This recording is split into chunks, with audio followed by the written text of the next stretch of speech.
무엇을 하든 끈기 있게 못하고 항상 중간에 포기하는 것 같아 고민이신가요? 이번 일도 얼마 못 가 그만두고 뭘 해도 꾸준히 하지 못하는 내가 정말 한심하다고 느껴지시나요?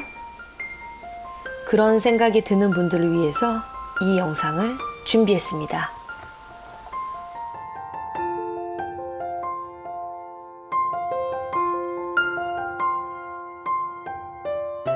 네, 안녕하세요 여러분.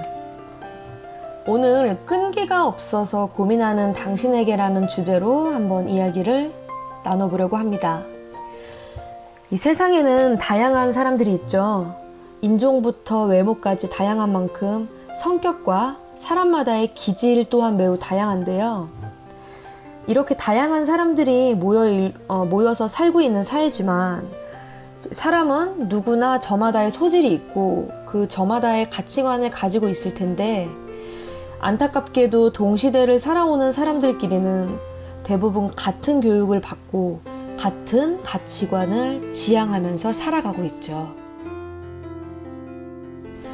이렇듯 각자 개성이 강한 사람들이 하나의 동일한 기준으로 평가가 되고 있으니 이제 기준에 맞는 성향을 가지고 태어난 사람에게는 참 이 세상이 유리한 세상이 되겠고요. 기준과 조금 다른 성향을 가진 사람에게는 참으로 불리한 세상이 될 수도 있을 것 같아요. 그런데 이 기준이라는 것은 또 매우 상대적인 거잖아요. 조금만 우리가 비행기를 타고 옆 나라로 이제 조금만 옮겨가서 보더라도 기준이 상당히 많이 바뀌게 되죠. 제가 예전에 베트남으로 여행을 간 적이 있었는데 그 당시 들은 얘기로는 베트남이 모계 중심 사회라서 남자들이 주로 집에서 살림을 하고 여자들이 보통 가장 역할을 한다고 하더라고요. 이제 그래서 그런지 몰라도 제가 실제로 시장이나 호텔이나 어딜 가도 정말 대부분 다 여자 직원들이 일을 하고 있는 것 같더라고요. 또 이제 베트남에서 남자가 바람을 피워서 부인이 남편을 살해한 그런 사건이 일어난 적도 있다고 했었어요. 그때 당시에. 네, 어쨌든 이렇게 세상은 넓고요. 다양한 사람들이 각자 자신의 역할을 충실히 맡으며 살아가고 있죠.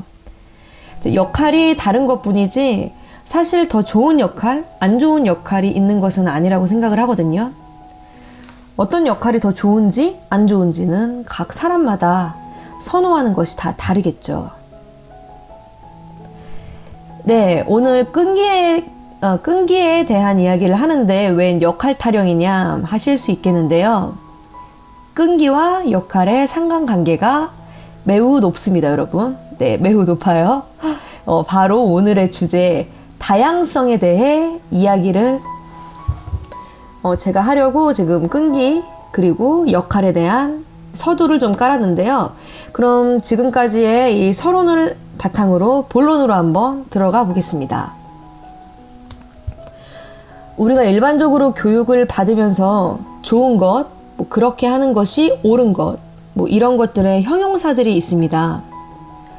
예를 들면 부지런한, 성실한, 근면성실한, 끈기 있는, 정직한, 포기하지 않는, 열심히 하는 이런 것들이 예가 될 수 있겠죠.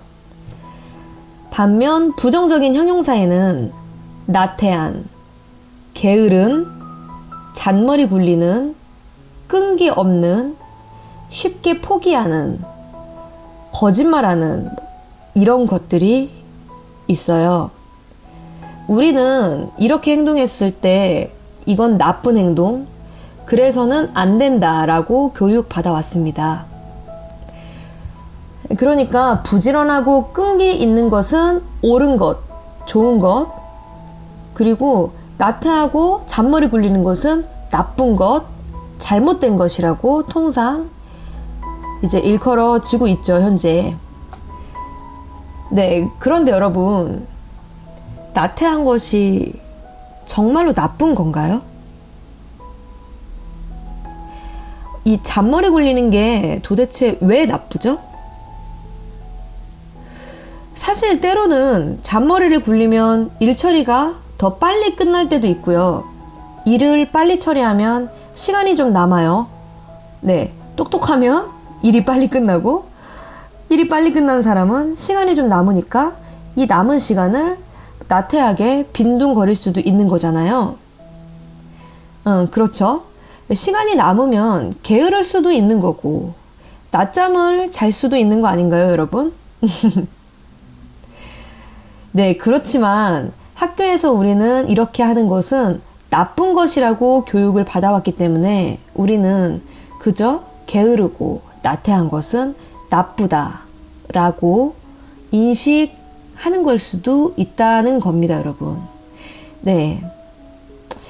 자, 국가 입장에서는 우리가 나태하면 안 되고 근면성실하게 계속해서 일을 해야 이 사회가 잘 굴러가기 때문에 교육 과정에서 이런 학습을 시키는 겁니다.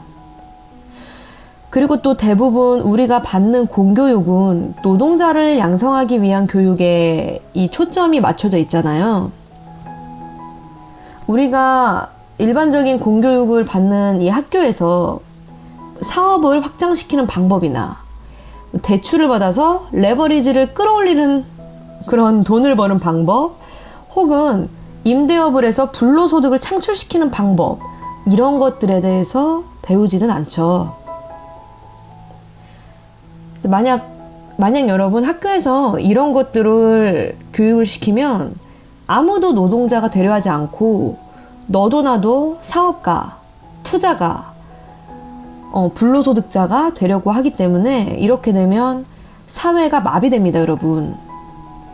그래서 우리는 노동자 양성에 초점이 맞춰진 노동자로서의 권리를 지키는 법, 전세자금을 지키는 법, 주로 이런 피고용자의 입장, 임차인의 입장에서의 교육을 주로 받게 되는 거죠.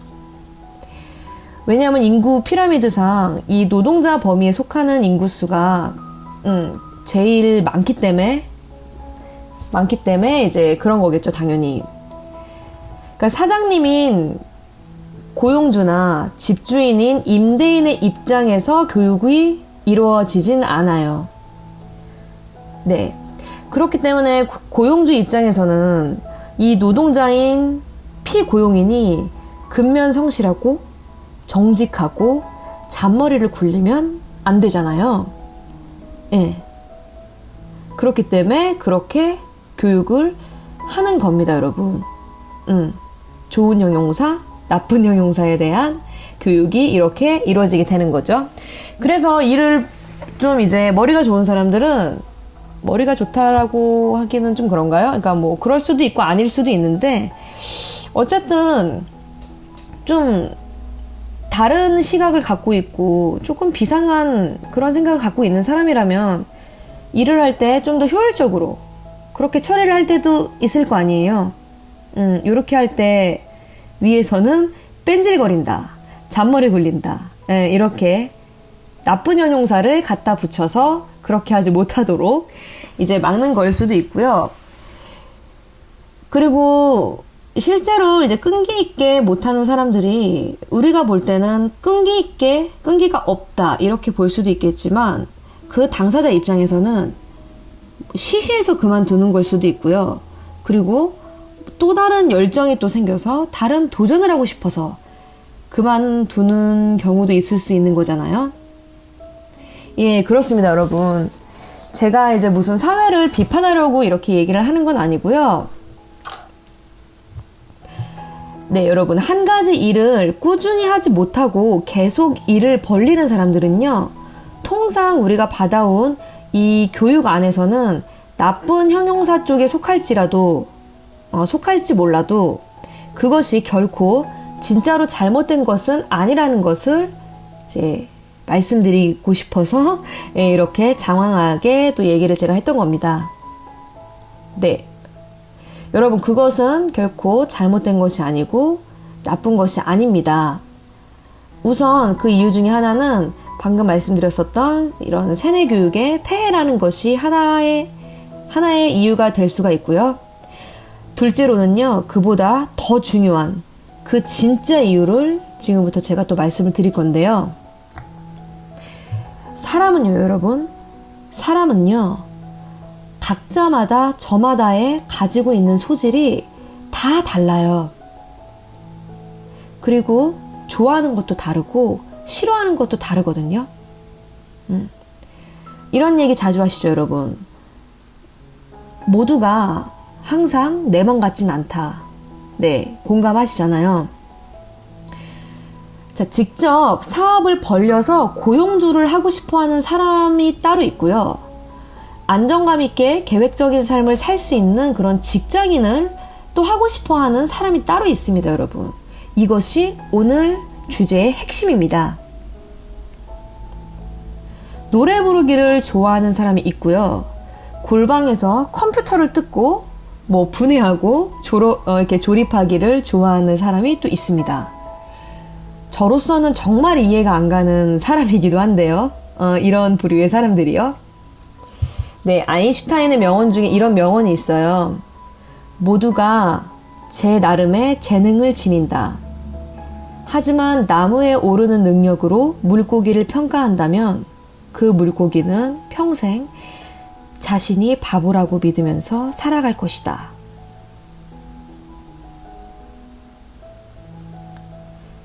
마찬가지입니다, 여러분. 한 가지 일을 꾸준히 하기보다는 여러 가지의 호기심을 보이고 시도하는 것을 주저하지 않는 사람이 있는 반면 평생 한 가지 일만 파고들어 죽었다 깨도 외길밖에 모르는 사람이 또 있는 겁니다. 우리는 양쪽 모두를 인정하고 존중해 줘야 한다고 생각을 하고요. 둘의 삶의 방식은 달라야 합니다. 이 둘이 각각 사회에 기여하는 방식도 달라요, 여러분. 우리 사회는 이 양쪽을 둘 다 필요로 합니다. 네, 예를 들어 장사를 하는 두 사람이 있다고 칠게요. 한 명은 어느 정도 장사를 하다가 사업을 막 확장을 시키거나 계속해서 업종을 바꾸고 싶어 하는 사람이 있어요. 주변에 그런 사람들을 본 적 있죠. 반면에 다른 한 명은 한 자리에서, 한 가게에서 30년 동안 꾸준하게 같은 장사를 하는 사람도 있습니다. 이 전자는 일을 만들어내는 사람, 호기심이 많고 항상 아이디어가 많아서 뭔가 새로운 걸 시도하기를 좋아하는 사람이라고 친다면, 후자는 익숙한 걸 좋아하고 이제 새로운 변화에는 굉장한 스트레스를 느끼는 성향일 가능성이 크겠죠. 그런데 이 후자인 경우에 우리가 한 가지 일을 꾸준하게 끈기 있게 한다 라고도 또 표현을 할 수도 있는 거잖아요. 그리고 이제 반대편에 있었던 금방 실증을 내는 사람은 어떻게 보면 남들이 보기에는 여기 찔러보고 저기 찔러보고 제대로 할 수 있는 건 하나도 없고 이렇게 표현되어질 수도 있는 거죠. 네, 이제 이런 표현의 사실 어감만 봤을 때는요. 전자는 좋은 사람, 후자는 망나니 같은 사람, 약간 이렇게 느껴지시죠, 여러분? 그렇지만 현실에서도 실제로 그런가요? 현실은 룰이 없죠, 여러분. 룰이 없어요. 좋고 나쁜 게 없고 이 무한 경쟁의 현실은 네, 그렇습니다. 어쨌든 룰이 없습니다. 오히려 위대한 기업가나 사업가들 중에는 고지식하고 성실한 사람이 아니라 엉뚱하고 괴짜 같은 사람들이 더 많죠. 네, 저는 이렇게 생각합니다. 만약에 여러분이 무언가를 시작했다가 금방 실증을 느낀다. 이제 그렇다는 것은 거기서 배울 수 있는 것은 다 흡수했다. 이제 흥미가 떨어졌다라고 저는 보는데요. 한마디로 그 사람은 자기한테 필요한 건 다 배웠다라는 얘기입니다. 오히려 그런 여러분들이 여러 가지를 넓고 얕게 그렇게 공부한 것들이 바탕이 되어서 지도자가 되거나 큰 사업가가 될 수도 있다는 말입니다, 여러분. 이제 한 우물을 오랫동안 파는 사람을 저는 종종 쟁이라고 표현을 하기도 하는데요. 정말 그 분야의 이제 장인이 되는 거죠. 네, 이렇게 한 분야의 전문가인 쟁이가 되면요, 남한테 일을 못 맡깁니다. 네, 못 맡겨요, 여러분. 맡길 수가 없어요. 왜냐하면 내가 너무 그 일을 너무나 뻔히 다 잘 알고 있기 때문에 누구를 시켜도 성에 차지가 않고 막 답답하고 또 이제 불안하고 걱정이 되는 거죠. 그렇다 보면 어떻게 되느냐. 내가 직접 다 해야 직성이 풀리는 거예요. 근데 사실 이렇게 내가 모든 일을 다 직접 해야만 하는 이런 상황이 되면요, 큰 일을 하는 데에는 솔직히 한계가 있습니다. 이제 모든 걸 다 직접 하려면 물리적인 그 시간과 체력에 이제 국한된 일만큼 밖에 일을 못하는 거겠죠. 못하지 않겠습니까? 네, 아무튼.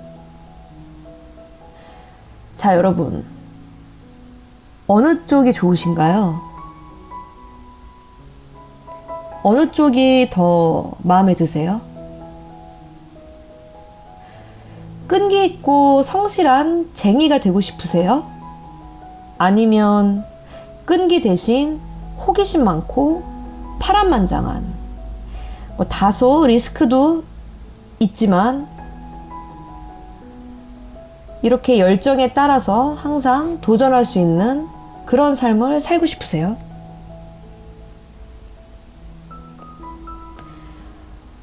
여러분, 제가 이제 강조하지만 어떤 것도 더 좋고 나쁜 것은 없습니다. 우리 사회에는요, 이제 말했다시피 둘 다 필요하고요. 본인의 성향에 맞게 본인이 마음에 드는 거로 골라서 인생을 사시면 됩니다.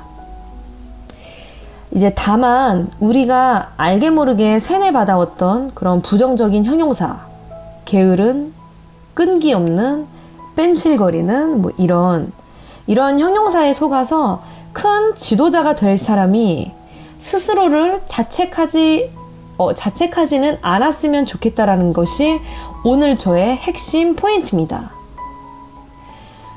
여러분들이 비록 이전에 했던 일들을 끈기 있게 마무리 짓지 못했더라도요, 계속해서 또 다른 걸 찾고 도전하기를 지금 반복하고 계신다면요, 여러분은 지금 엄청난 삶의 지혜와 경험을 쌓아가고 있으신 거고요.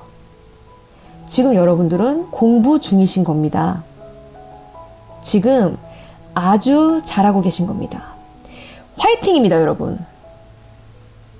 네, 오늘의 이야기 여기까지였고요. 제 스스로 끈기가 없어서 고민이 되셨던 분들 조금이나 도움이 되셨길 바라는 마음으로 이 영상 올려봤고요. 저는 다음 영상에서 다시 찾아뵙겠습니다. 네, 긴 저의 이야기 끝까지 들어주셔서 감사합니다.